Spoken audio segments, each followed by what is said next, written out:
1968년 1월 30일 남베트남 전역이 불길에 타오른다. 설 연휴를 맞아 수많은 군인과 국민이 고향을 방문하던 이 기간 북베트남 공산당의 지원을 받은 남베트남 민족해방전선 즉 베트공 약 50만 명은 민족의 대이동 기간을 이용해 사이공과 다낭, 야짱 등 남베트남 주요 도시로 숨어들었고 탄약과 총, 수류탄 등은 사망자의 관이나 여인의 치마폭 등 찾기 힘든 곳에 숨겨 치밀하게 보급한다. 민족의 대명절에 같은 민족에게 총뿌리를 겨눈 이 작전으로 남베트남군 약 5만이 전사했고 훗날 구정, 대공세라고 불리게 되는데 가족들과 즐거운 시간을 보내야 할 이 기간 안타깝게 죽어간 남베트남군 전사자들은 사이공 근처 빈증에 지어진 남베트남군의 군사묘지 비에노아 군사묘지에 안치되게 된다.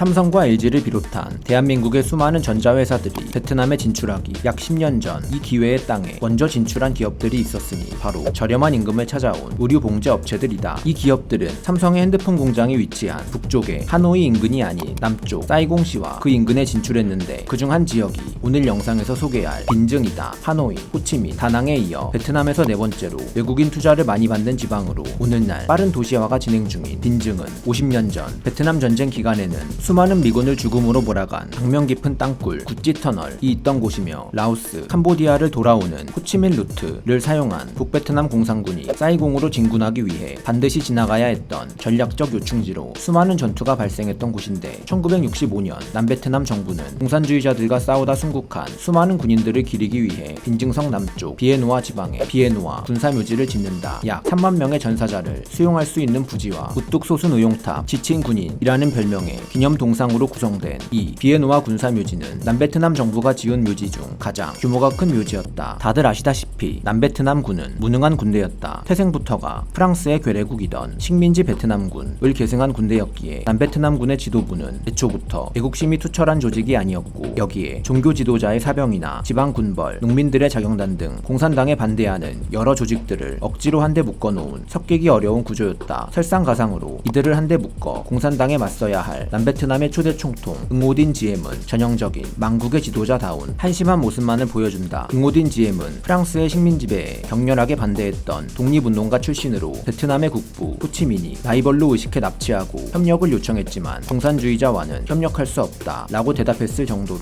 명망있고 강단있으며 카리스마 넘치는 지도자였다. 그러나 총통 시절엔 권력을 잡기 위해 반대파를 전부 숙청하고 가족들을 요직에 배치해 남베트남을 예스맨 조직으로 만들어 버리는데 이 예스맨들이 마약을 팔거나 세금을 착복하는 등 어떠한 부정부패를 저질러도 눈 감아주며 국민들의 믿음과 기대를 스스로 저버린다. 또한 자신이 카톨릭 신자라는 이유로 국민의 90%가 믿는 불교를 탄압해 틱광득 스님의 소신공양 사건이 발생하기도 했으며 이 사건에 대해 당시 퍼스트레이디 역할을 하던 응오딘 GM의 제수 전 레수어는 바베큐라고 부르며 전 국민적 분노를 일으켰고 이런 GM 정권의 정책에 미국까지 등을 돌리며 결국 응오딘 GM은 군사 쿠데타로 사망하게 된다. 그리고 GM이 죽은 후 남베트남에는 어떠한 명망 있는 지도자도 나오지 못하며 혼란한 상황이 이어졌고 한몫 단단히 챙기려는 기회주의자들이 넘쳐나게 되는데 이들은 미군이 보내온 원조 물자를 병사들에게 배급하지 않고 마치 자기 물건인 양 착복했기에 남베트남 군에는 신발이 없어 맨발로 다니는 병사부터 월급을 떼이고 도망가는 병사, 도망쳤지만 마땅히 할 일이 없어 다른 부대로 재입대하는 병사까지 나타나게 된다. 그러나 이런 열악한 상황에서도 일부 부대와 몇몇 장군들은 국가와 국민을 지키기 위해 최선을 다했는데 구정대공세 당시 수적인 열세에도 불구하고 미군의 보급로를 지켜내 당시 미국 대통령 리처드 닉슨으로부터 대통령 표창을 받은 제3 기갑기병연대 사이공이 함락되기 직전 끝없이 밀려오는 북베트남군을 상대로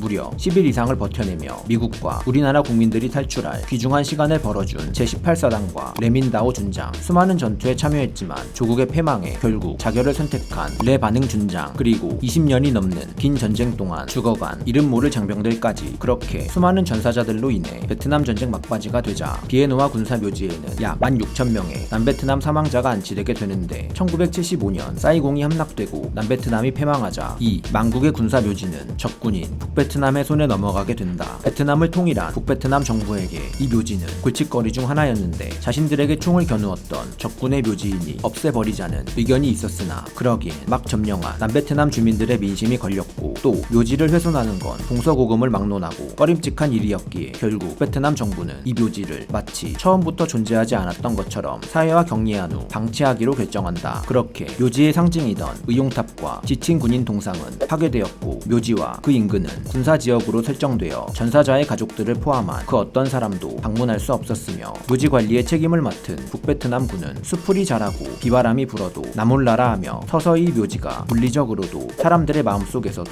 잊혀지도록 만든다. 이 방치된 묘지에는 도둑들이 들끓어 관뚜껑으로 사용된 시멘트와 묘지 비석의 대부분이 사라졌고 묘지로 들어가는 길과 계단은 열대우림의 무성한 나무와 덩굴로 완전히 뒤덮여 버렸는데 일부 전사자의 가족들이 몰래 묘지를 찾아와 시신을 빼돌려 다른 곳에 이장하기도 했지만 대부분의 묘지는 돌봐주는 사람 하나 없이 방치되었고 그렇게 민족 간의 전쟁으로 죽어간 수많은 장병들은 알아주는 이 하나 없이 쓸쓸히 긴 세월을 잠들게 된다. 비에노와 군사 묘지가 일반에 공개된 건 전쟁 후 32년이 지난 2007년이다. 남베트남 출신으로 공산당에 가입해 베트남 전쟁에도 참여했던 베트남의 6대 총리 응우엔 떤 중은 2006년 총리로 선출되자 이 묘지의 오랜 속박을 풀기로 결정하는데 그는 민족의 화해와 선의의 목적으로 옛 적군의 묘지를 군사구역에서 해제하고 일반인의 방문을 허락했으며 다른 수많은 공동묘지와 마찬가지로 정부가 책임을 지고 관리한다는 행정명령을 발표한다. 그리고 이 묘지를 관할하는 빈증성 정부도 앞으로 이 묘지를 아름다운 국민묘지로 만들 것을 약속하며 1년 후 대중에 공개하게 된다. 공개 이후 오늘날까지 비에노와 군사묘지는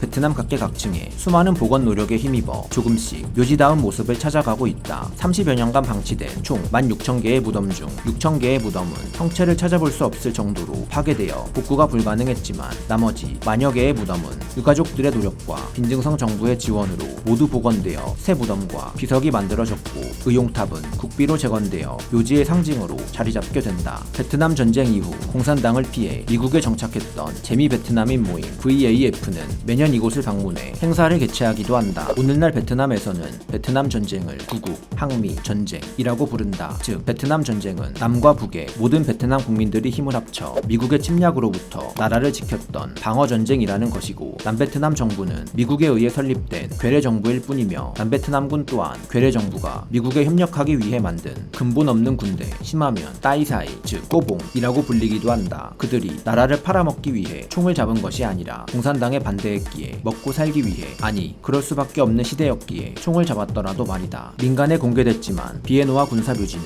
더 이상 군사묘지라는 이름을 사용할 수 없었다. 또한 행정구역의 개편으로 비에노와 지방에 속하지도 않았기에 빈증성 정부는 이 묘지의 이름을 새로 정해야 했고 그렇게 이 묘지에 잠든 이들의 평안함을 바란다는 뜻으로 평안, 국민, 묘지라는 새로운 이름으로 불리게 된다. 우리와 비슷한 고난을 겪었지만 우리와는 다른 결과를 맞이한 나라 남베트남 그리고 이 남베트남 군복을 입고 죽어간 수많은 전사자들이 전쟁 후 어떤 평가와 어떤 대접을 받았는지 기억하고 부디 이것이 우리의 미래가 되지는 않길 바라며 오늘 영상을 마친다.